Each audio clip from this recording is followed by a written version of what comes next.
Hello,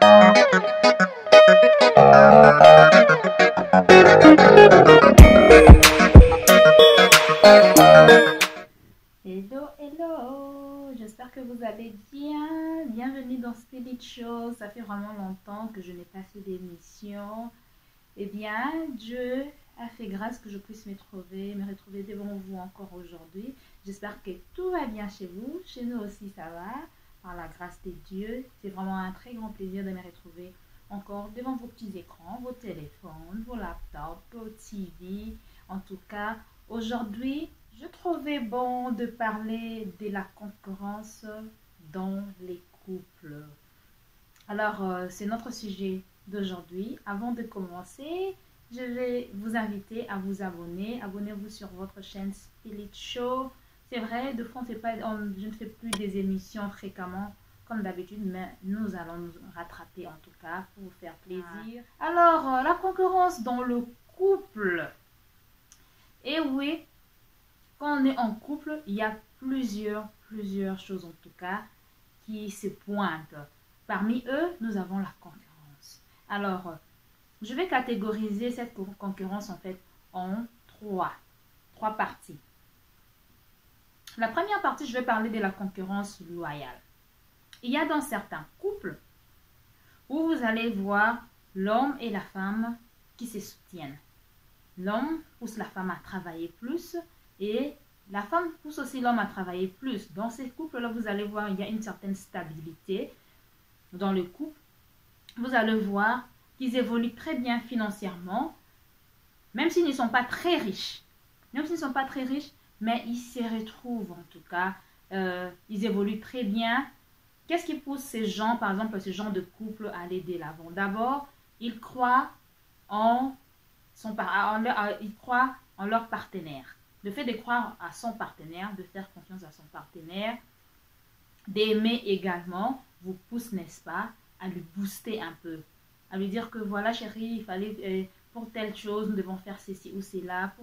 Pour telle histoire, nous devons faire ceci ou cela et tout. Connaissez un peu l'autre. L'autre va dire peut-être la fois passée, j'avais fait ceci, ça n'avait pas marché. Et puis l'autre va dire en tout cas, essaye un peu autre chose. Vous voyez un peu. Essaye un peu autre chose. Vous voyez un peu, dans ces couples-là, on se booste. Vous allez voir les couples, les partenaires se boostent entre eux. Et cela les aide à avancer. Très souvent, ce sont des couples ambitieux qui sont dans le business, qui font de l'entrepreneuriat. Ou bien l'autre même qui travaille dans le même domaine ou pas, mais il se donne quand même du courage. Vous allez voir que dans des couples pareils, je ne veux pas dire qu'il y a un couple qui est à 100% heureux, mais quand même, il y a la paix, il y a une certaine stabilité. C'est quelque chose de bien. Là, je parlais de la concurrence loyale. Je vais vous donner quelques exemples plus tard des couples, par exemple, qui évoluent comme ça et tout. Alors, donc, toujours dans cette première catégorie, vous allez voir des couples qui, en fait, poussent l'autre à aller de l'avant. Vous allez voir le mari ou la femme, quand l'autre est un domaine un peu public et tout, vous allez voir que le partenaire est en train de pousser l'autre à aller de l'avant. Si je peux citer par exemple, dans certains couples, par exemple, si je dois parler des gens qu'on connaît, je vais parler de Dena Moana, que vous connaissez. Dena Moana par exemple, vous allez voir que son mari, en fait, la met en avant. Son mari, c'est son manager, c'est lui qui gère le groupe et tout. Il met la femme en avant. Vous voyez qu'il y a une certaine fierté. Dans ce genre d'homme, vous allez voir qu'il a une certaine fierté quand la femme avance. Il n'y a pas de jalousie. Il n'a pas de jalousie pour dire que voilà, c'est elle, elle va me dépasser et tout. Il n'y a pas de complexe en fait. Il n'y a pas de complexe d'infériorité et tout. Vous voyez un peu ce genre de couple. Vous avez également, par exemple, Angela Merkel. Il a un mari qui est un physicien qui a eu plein de prix. En fait, c'est le second mari qui est là maintenant. Qui a eu plein de prix également, mais il ne fait pas trop parler de lui. Il met sa femme en avant. Il pousse la femme en avant. Il est là pour la soutenir. Il est là pour l'accompagner, en fait. Dans ce genre d'hommes, on voit dans la concurrence loyale, ils veulent que la femme aille de l'avant. Quand la femme a une certaine renommée. Quand la femme évolue bien, c'est une fierté également pour l'homme. Nous avons des couples comme Barack Obama et Michelle Obama. En fait, Michelle n'était pas, comment dire, comme présidente et tout. C'est l'homme qui était là. Vous voyez qu'elle avait une certaine force. Si Barack Obama était ce qu'il était, c'est parce qu'il y avait cette femme derrière lui qui le poussait aussi. Et c'est une femme, vous avez vu que c'était une femme de caractère, posée, elle-même aussi, elle s'est imposée dans la société. En fait, c'est de ce genre de couple, vous allez voir, il n'y a pas trop de tiraillements. Ils cherchent le bonheur de l'autre. Ils veulent que l'autre aille de l'avant. Ils veulent que l'autre évolue. Il n'y a pas de jalousie. Donc là, c'était la première catégorie. En tout cas, c'est une concurrence loyale dans le couple. Dans la deuxième catégorie de la concurrence, je pense qu'on peut parler d'une concurrence que je vais nommer d'imitation, par exemple. Pourquoi je parle d'imitation? Vous allez voir dans un couple, quand l'autre évolue bien, surtout quand ils évoluent dans le même domaine, par exemple, ou bien pas, ils ne sont pas obligés d'évoluer dans le même domaine, mais vous allez voir que l'autre essaie de copier l'autre dans le bon, pour qu'il puisse évoluer également. Vous allez voir un monsieur qui travaille, par exemple, qui sait faire, par exemple, il est dans par exemple, programmation, ordinateur et tout. Et la femme qui se décide, ok, je vais également apprendre ce que mon mari est en train de faire. Et également, peut-être je pourrais faire mieux que lui. Donc, en fait, tu essaies d'imiter l'autre. Mais ce n'est pas juste pour le diminuer, c'est pas pour lui montrer que voilà, lui, il est moins que rien et tout. Non, c'est juste une concurrence, en fait. On imite dans le bon. Et quand on imite dans le bon, on est dans un couple, on évolue. C'est comme quand, par exemple, vous ne connaissez rien sur le commerce, par exemple. Vous n'avez jamais fait, par exemple, du business et tout. Et vous avez un mari qui travaille, par exemple, dans ce domaine-là. Vous n'allez pas vous mettre à l'écart, par exemple. Vous allez essayer aussi de s'intégrer, de comprendre, en fait, comment votre business évolue et tout. Vous allez copier, en fait. Vous imitez ce qu'il fait. Et quand il a bonne foi, le monsieur peut-être peut vous apprendre, ou c'est la femme qui va vous apprendre. En fait, c'est ça que j'appelle un peu une concurrence d'imitation. C'est quelque chose de bien également dans le couple. Là, c'est ma deuxième catégorie. Dans le couple, pareil, également, vous allez voir que ces gens-là évoluent. Quand le monsieur est de bonne foi et la dame est de bonne foi, ils évoluent. Parce qu'il y a d'autres couples, le monsieur ou la dame veut apprendre, l'autre va dire, hey, tu veux apprendre pourquoi? Elle sait que moi, je fais, si toi, tu n'as qu'à attendre que j'amène l'argent à la maison, c'est pas important que toi, tu apprennes. Il y a des couples comme ça. Il y a des messieurs comme ça, il y a des dames comme ça. Je vais vous donner par exemple mon exemple moi-même. Je suis là, j'ai appris par exemple à faire les montages vidéo. J'ai toujours utilisé mon ordinateur normalement. Je ne savais pas comment faire pour monter mes vidéos par exemple YouTube. Je faisais au niveau du téléphone, et oui, je le faisais. J'entre là, je prends une application. Et au niveau de l'ordinateur, je ne connaissais rien du tout. C'était en fait le niveau 0. Alors, mon mari travaille déjà dans ce domaine-là. Il sait comment monter les clips, il sait comment monter les films, par exemple, et tout ça. Alors, chaque fois que je faisais une émission, il avait par exemple la bonne foi de me filmer. Il va me filmer et tout. Mais pour faire le montage, il va prendre 2 fois le temps. Vous voyez ici, on est sur YouTube. 2 fois quand je fais ma vidéo, je veux que la vidéo soit déjà sur Internet, par exemple, le soir ou le lendemain matin. Alors lui, il va faire la vidéo, il va se dire, ok, j'aurai le temps de le faire, je vais monter, t'en fais pas. Il va prendre tout son temps et tout.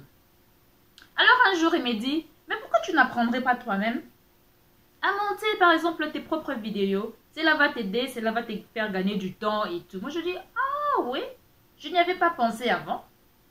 Je n'y avais pas pensé avant. Donc, j'étais là, tout le temps derrière lui. Chérie, s'il te plaît, fais ceci pour moi. Chérie, s'il te plaît.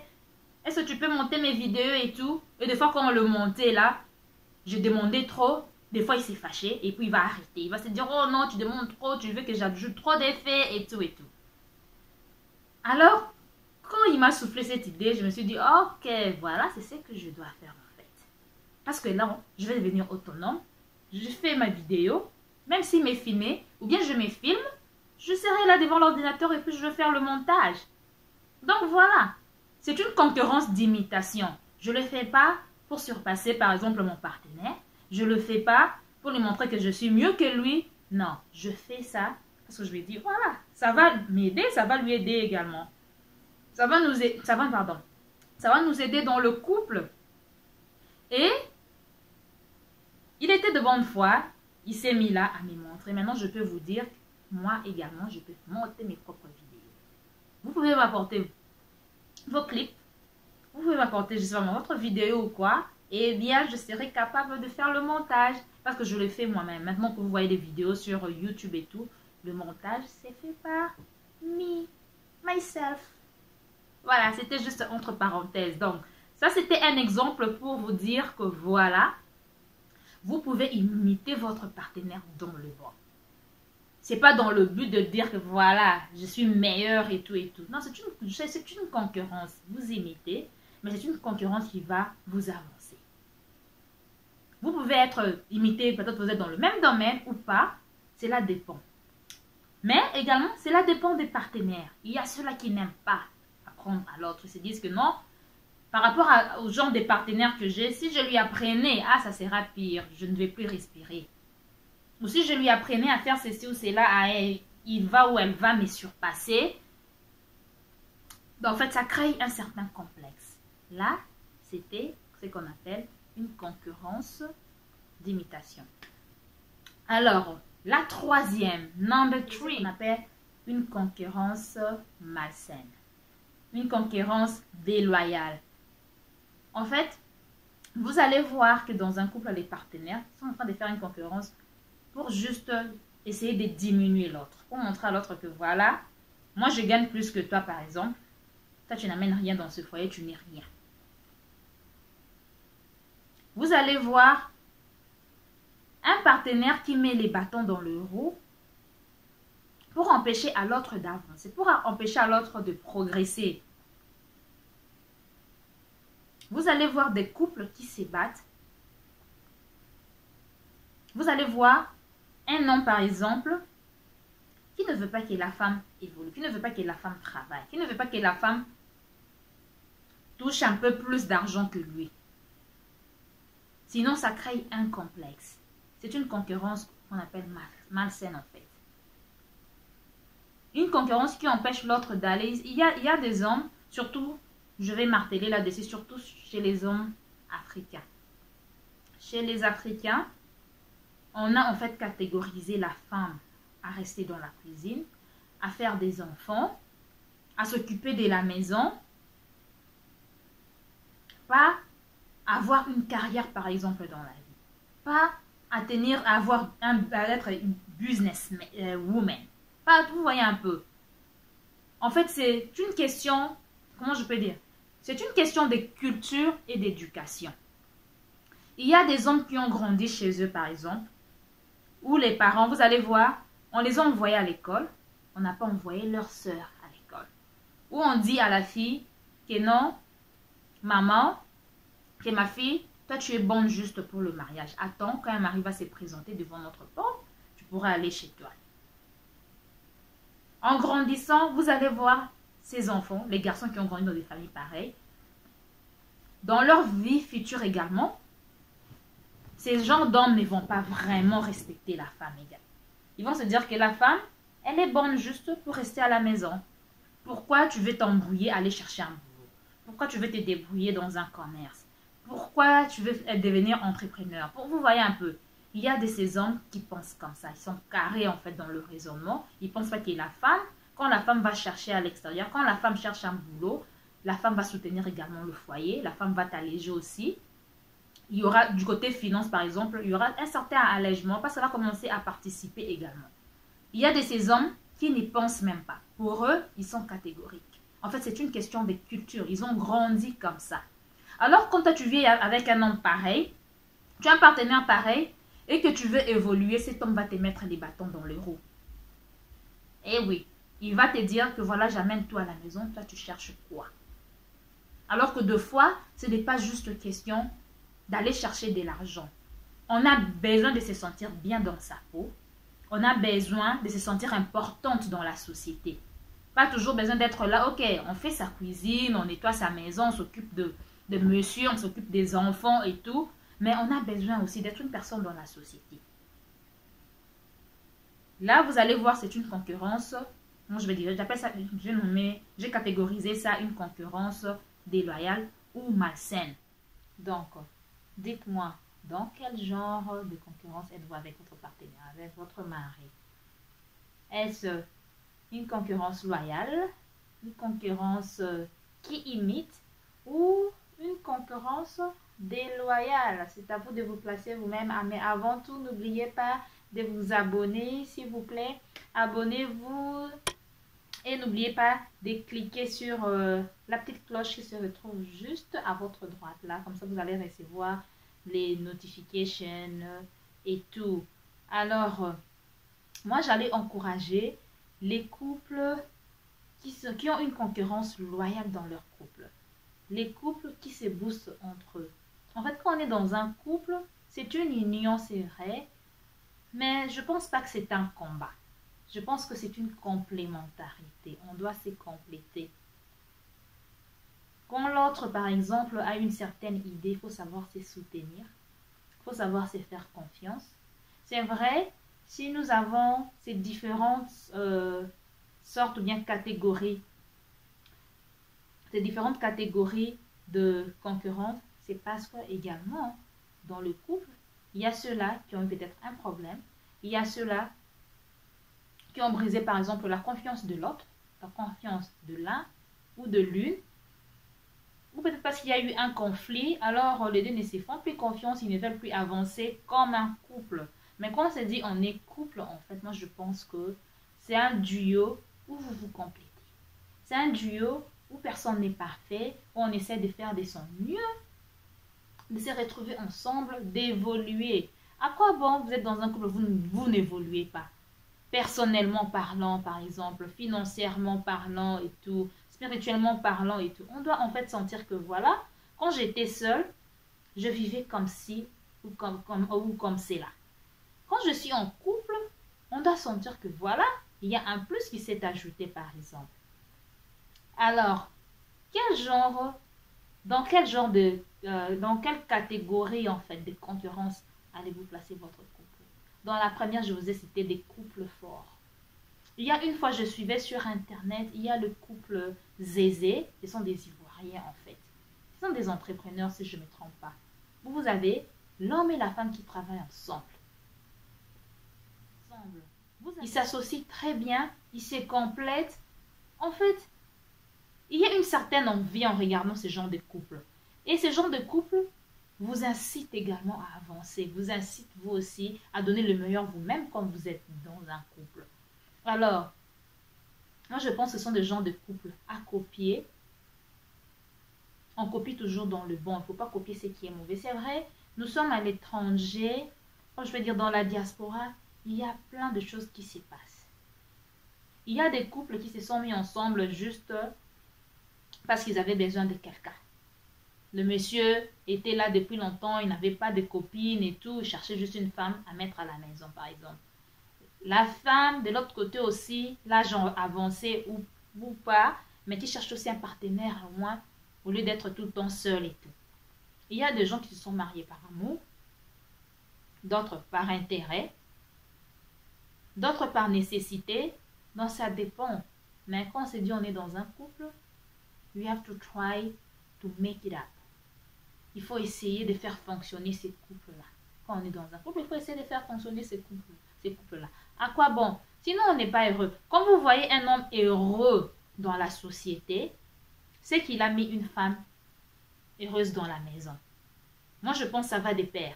Quand on voit une femme qui est heureuse dans la société, c'est qu'il y a un homme qui la rend heureuse.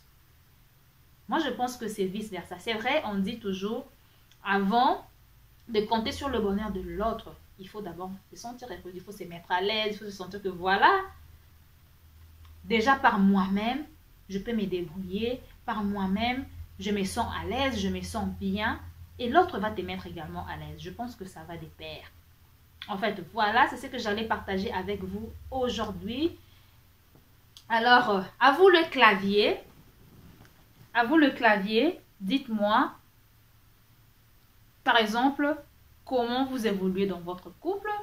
Quelle concurrence vous trouvez? Est-ce que j'ai bien catégorisé les différentes sortes de concurrence? vous trouvez qu'il y a d'autres points qu'on n'a pas pu aborder, alors ça se passe dans les commentaires. Commentez juste là en bas. Nous allons débattre, nous allons parler. En attendant, moi je vous dis au revoir. On se retrouve très prochainement avec un autre numéro des Spirit Show. Portez-vous bien chez vous. Bye bye.